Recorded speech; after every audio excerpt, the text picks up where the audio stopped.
What up? What up? Peace, family. Peace, family. Peace, peace, peace, peace. What's good? How y'all doing this morning? It's Grandmaster Saya back at you again with another video. And I'm just checking in, checking in with the family, like I usually do. Uh, it's morning time. I just left the supermarket. And while I was trying to pick me a mango, an older lady approaches me, and she was really nice, really nice spirited, and and she just made conversation with me. She just came up out of nowhere like, "Hey, how you doing this morning?" And I'm doing good. Oh, you got a job? Look like you got a job, and all these different things and whatnot. And she just was giving me really a good vibe, good positive vibe, you know, um, speaking to me, as an elder, and kind of giving me advice as a young man. But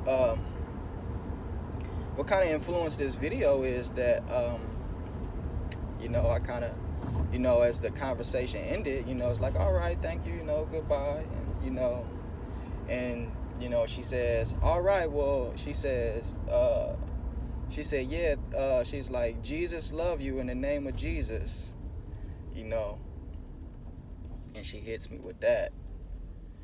And I tell her, oh, thank you so much, because I didn't want to be disrespectful.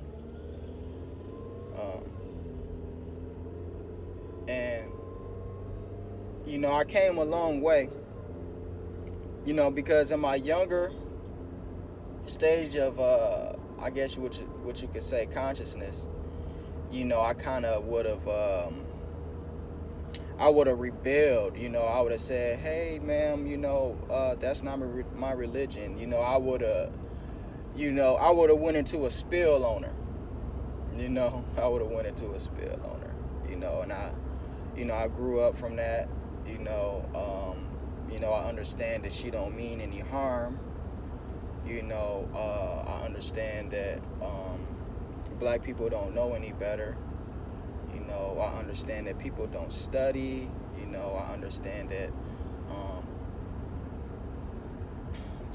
people only know what they've been told, and I understand that black people in general, a lot of them have a lot invested in Christianity. Their whole world is built, on Christianity. It's the foundation. People have money invested in churches and establishments and these different things, right? So and that way many of them will never let it go. And the same thing with Islam. So but I say all that to say what? Well, I say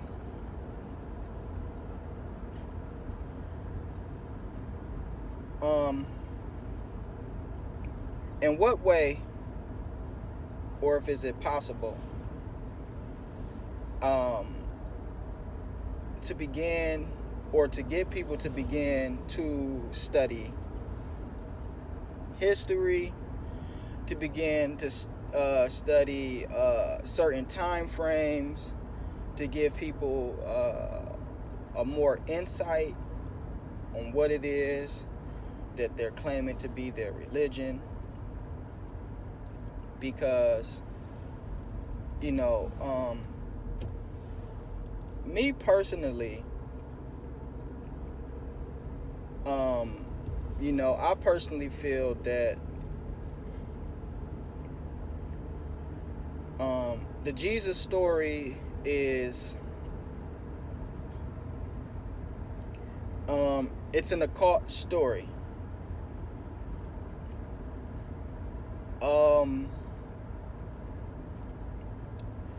Jesus is a representation of a certain type of archetype.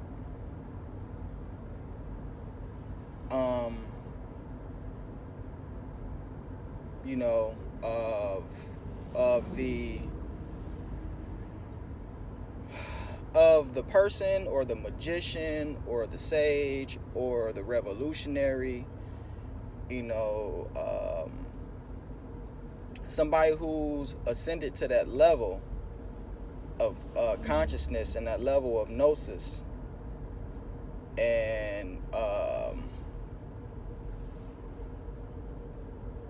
you know, and became Christ. Because you gotta remember, Christ means the anointed one, right? Right? So if you ascend to a certain level mentally, right, and spiritually, you could become a Christ, or you can become a Muhammad, right? You know, the one, the chosen one. Or in the Ugarit script or language, Muhammad was the best chosen of gold. So now we got to look at, how do one obtain this Christ? How do one obtain to be Christ? And how did Jesus obtain to be Christ? Well, you know, I'm not a Bible expert, but growing up as a Christian, you know, I know the story. And even if you're not Christian, you're going to know the story because you're living in a Christian world, right? Because Christianity has basically taken over the world. And there's been many wars all about spreading Christianity. Because you got to understand that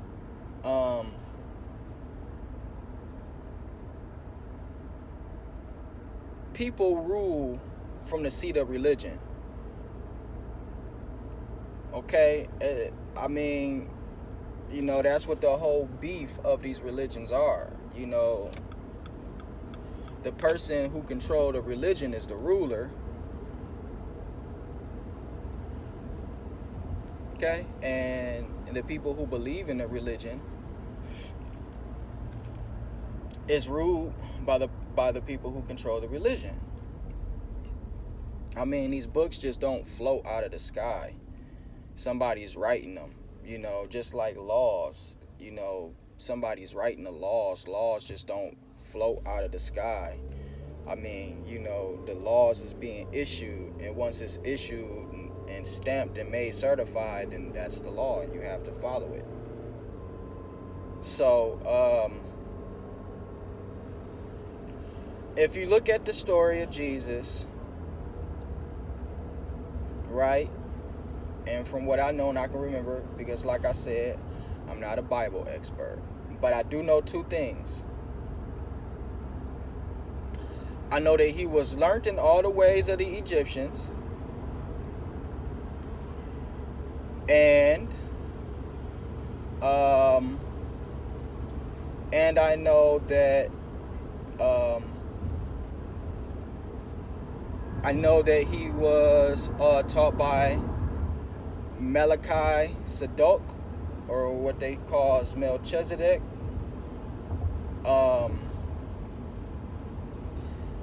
This really interesting figure in the Bible, because oddly enough,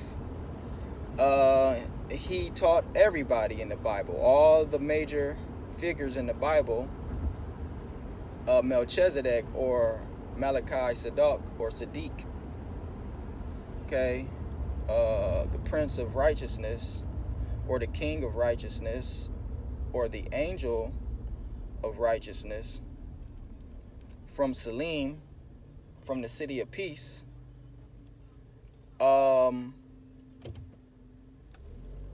He taught Abraham, and I believe he taught Moses, and he taught Jesus. So,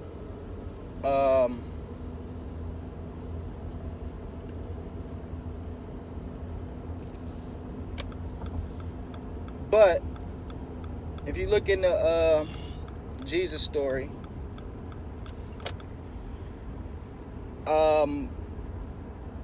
there was a time, I forget during what period in his life, Jesus had to go into Egypt to be protected. Okay? So, Jesus learned a lot from the Africans, from the African Egyptians. Okay? And that's just pulling from the story. But, as a lot of people do know, and as I've read certain places and heard certain speeches and learned that if you look at, well, first of all, I done said plenty of times,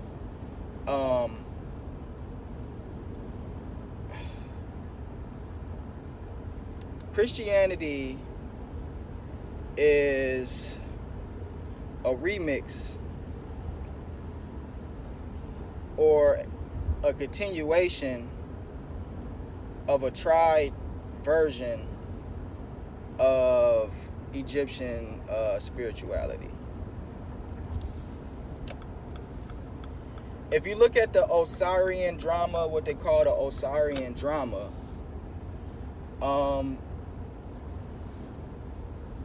you will see similarities in somewhat shape, form, or fashion of the Jesus story. Jesus was resurrected and came back to life. Asar was resurrected and he came back to life. But Asar was resurrected by his love of his life, Isis or Aset. And it was just for her to receive a baby from him, which was Horus or Heru. All right, so you kind of get this immaculate conception thing kind of going on, and the resurrection thing. You kind of got it going on, before the birth of Christianity. And to take it out of Egypt for 1 second, you have the story of Odin. And I forget what part of the world that this Odin figure comes from. I want to say the Germanic, I hope I said that right, area. But you can easily Google Odin, the deity Odin, and look that up. And you will also see similarities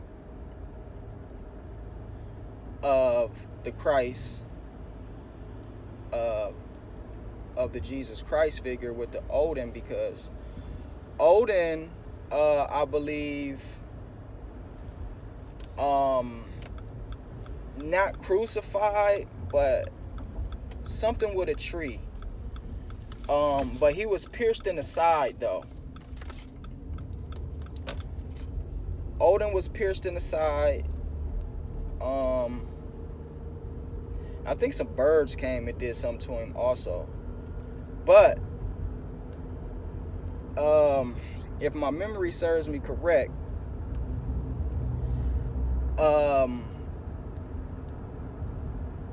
it has to do something with the Christmas tree. I want to say his spirit was said to be inside of the Christmas tree or something of that nature. Something with the pine tree. And, you know, that could be the reason, you know, that could be the very reason that we're holding or people are putting pine trees during Christmas time. And so, you know, I kind of say that to say that you know, modern religions, or, you know, the Jesus story or Christianity, they have pulled from earlier sources. You know, it's not an original document. And so, you know, it's just, so now I gotta go into you know, things that I like to talk about on my channel, which is exoteric and esoteric. So things are written or placed in these religions and these holy works for the learned and initiated. Okay, the initiated is getting a totally different download than the exoteric, than the masses. Okay, so to cut a long story short, okay, the uninitiated worship Jesus, and initiated becomes Jesus. So you say, become Jesus, bro? What are you talking about? Like, become Jesus? You want to die on the cross? You want to die for humanity? That's what you're becoming Jesus for? Like, Jesus is humanity. Jesus' story is the human being. He's the human being story. Life is going to be suffering in life. Life is, you know, life can get ugly. It's not all pretty. You understand what I'm saying? And this story is a representation, you know, to show you what you're capable of, to show you who you truly are. Okay? You can become a Christ. You can become a Muhammad. You know, and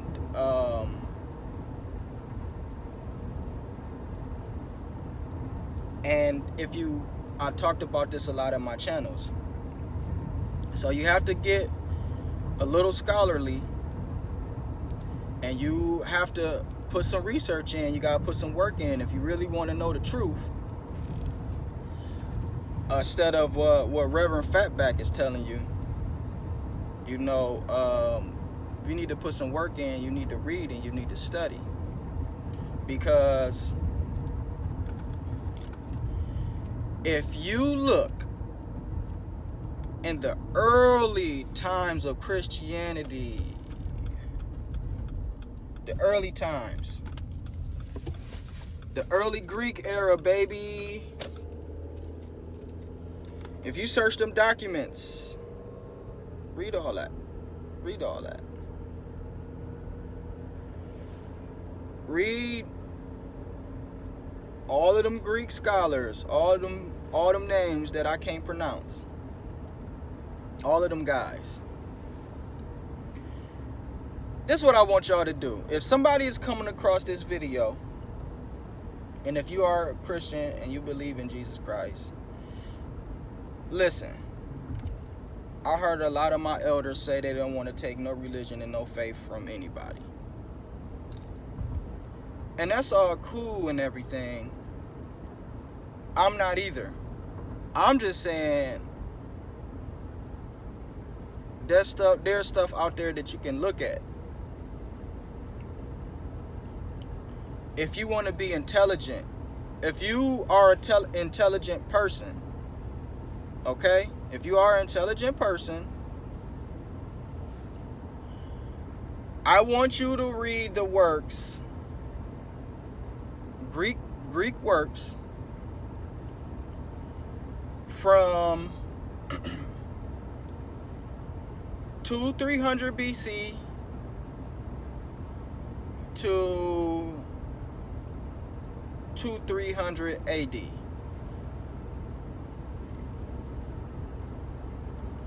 I want you to read, or just to be safe, let's say 500 BC.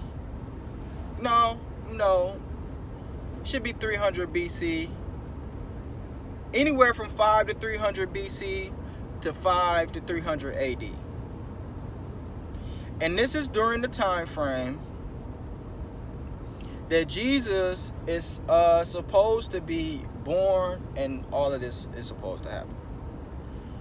But if you read this, what you really realize is that Christianity is being birthed through Greek thought. Okay? So,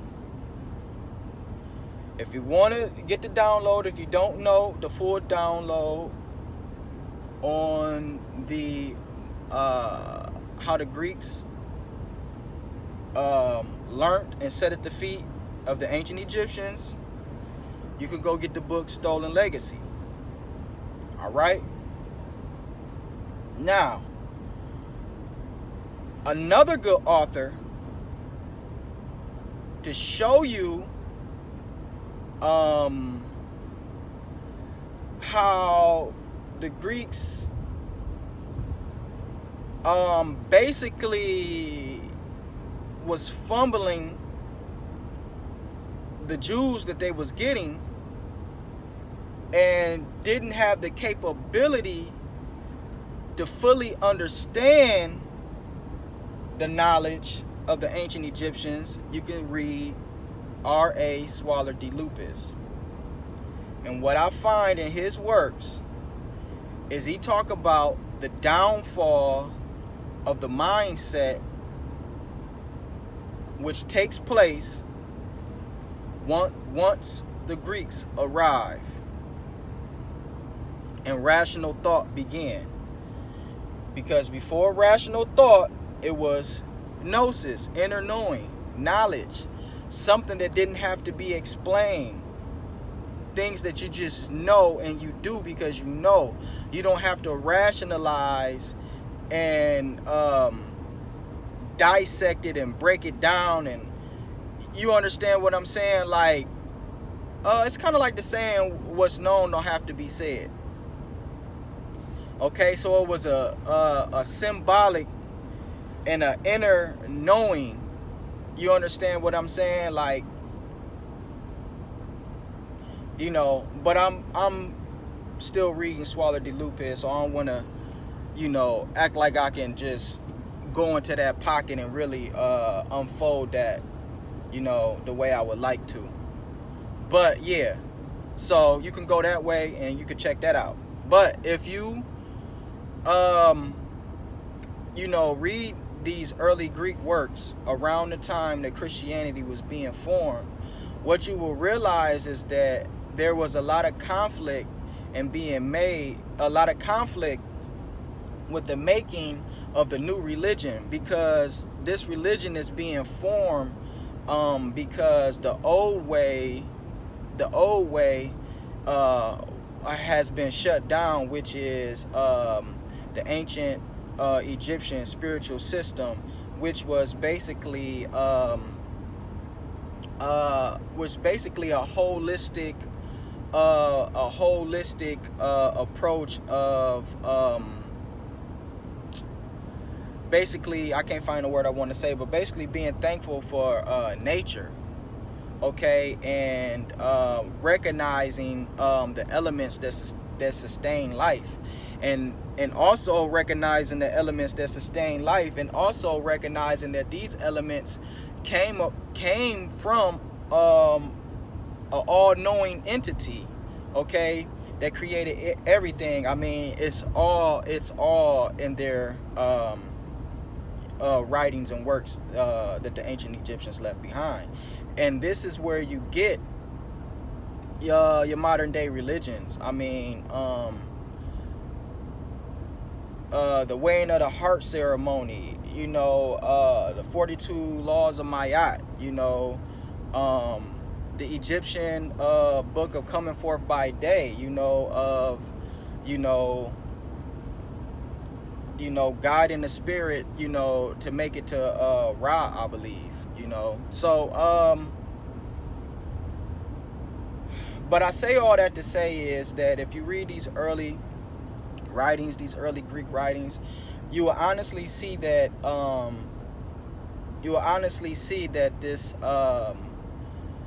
religion is being formed, and they're working the kinks out, because I said this plenty of times, and I'm gonna say it again, that Christianity basically started with the Greeks, okay? And you can look at the Persian, you know, you had Zoroastrianism and whatnot, and, you know,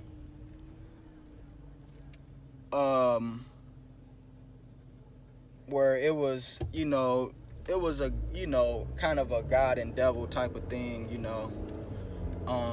It wasn't a whole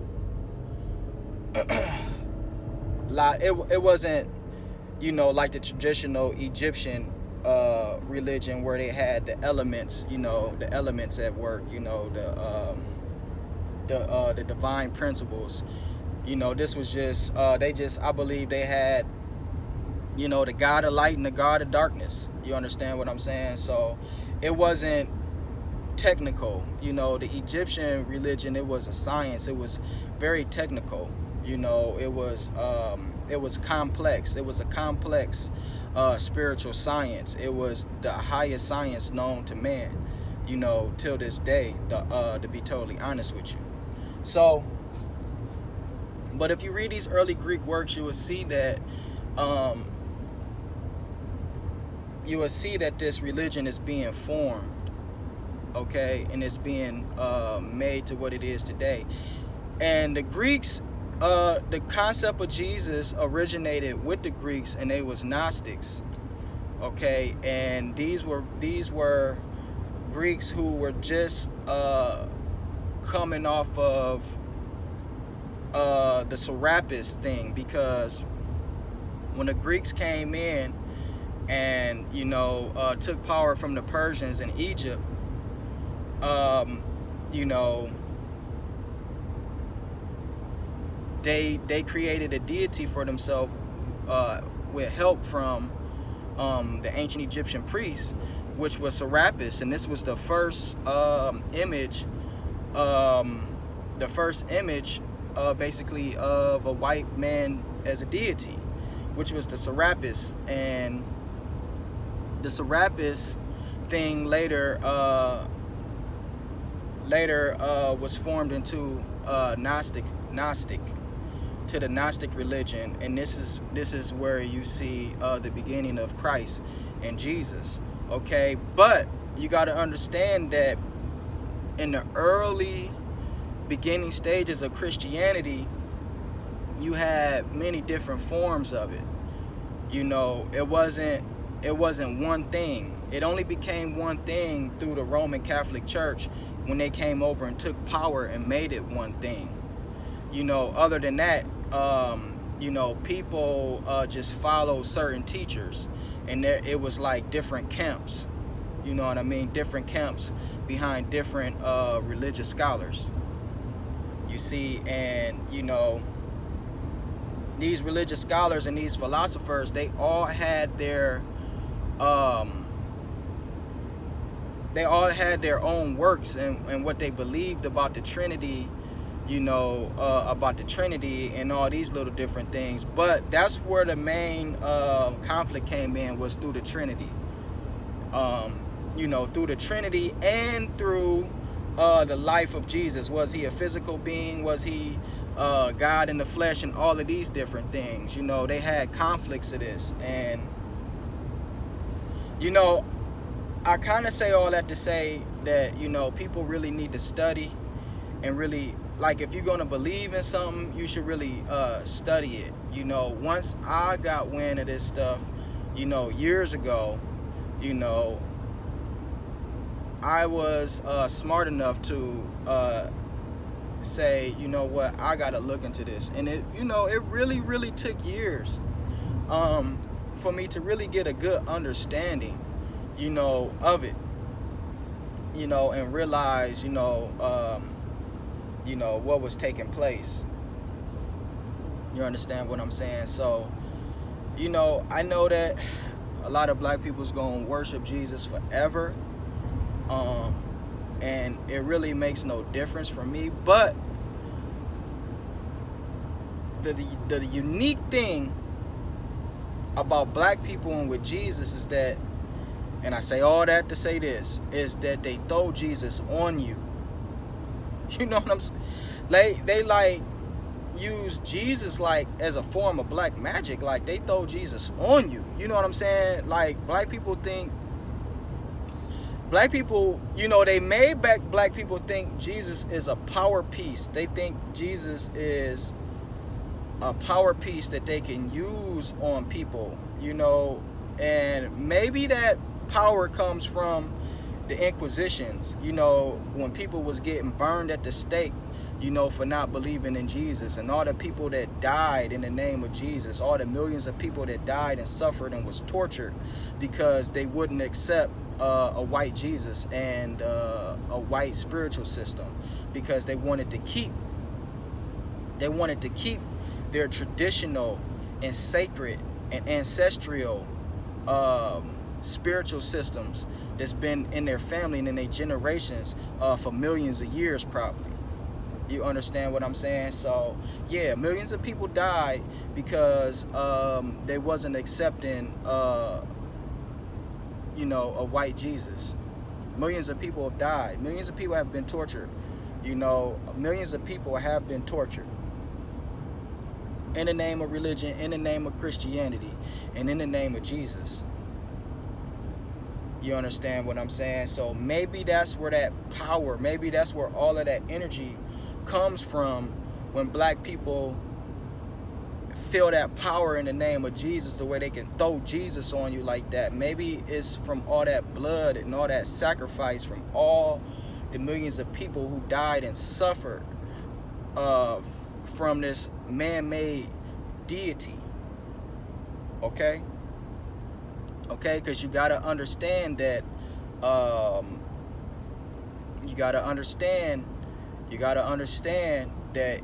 Egyptians, the ancient Egyptians, they brought civilization to the world. They brought spirituality to the world. Okay, so it wasn't no spirituality before ancient Egyptians. So the Christianity religion is just a remake or a remix of what the ancient Egyptians was doing. Okay, all right. The ancient Egyptians was all about resurrection. It was all about the afterlife. Okay. The mummification process was associated, if I'm not mistaken, with the word, the ancient Egyptian word krast or kares. All right, which they say may be the origin of the word Christ. And the mummification process actually deals with the afterlife, living again. Okay, and you can see this in the Jesus story, because Jesus lives on. Okay, he was crucified, but he rose again and he lived again. Okay, so listen, man, I really hope that black people wake up and begin to study and begin to understand how things come into play. how things come to be in life, and just don't stay stuck in somebody else's religion. I mean, your own sacred ancestral um, religions is important. And it's really sad to me that black people throw Jesus on you, but they have no knowledge of their own sacred traditions, you know um, from whence their bloodline came from. But you know uh, there is black hands in the Bible, and things of that nature. But of course they was converted. But yes, they had some works in it, you know but like I said, they was converted. But you know but don't forget, these people that write these works, they are priests. And inside of these works are information for the initiated, and the initiated get a totally different download than the uninitiated. Okay, so it's information in there that the uninitiated will never see and never know and never understand, because they're not initiated. Okay, they don't understand nothing about esoteric information. All right, this is a little example of that will be the Kabbalah. The Kabbalah is the esoteric, it's esoteric writings concerning the Torah. It's esoteric writings concerning the Torah. It's for the initiated. It's for people. It was for Jews that was initiated. Okay, in the esoteric doctrine. Okay, this is what the Kabbalah deals with. That's what the Kabbalah is, and the same thing goes for Christianity. You will see different works and different videos on my channel. You can check that out, where I go into that deeper and talk about that more. All right, so it's more than just these stories and like they really happen and this is what it is. No, it's deeper than that. I talked about before how Manly P. Hall talked about St. Francis Bacon, and how he may have been Shakespeare, and Shakespeare may have wrote the King James Bible, and Shakespeare and Sir Francis Bacon was a Mason. He was Masonic, and he put codes inside of his work. He hidden codes inside of his work. You can look up Bible codes. They have found Bible codes. There is real life, actual Bible codes. All right, so I'm gonna leave it there, y'all. Peace. I gotta go.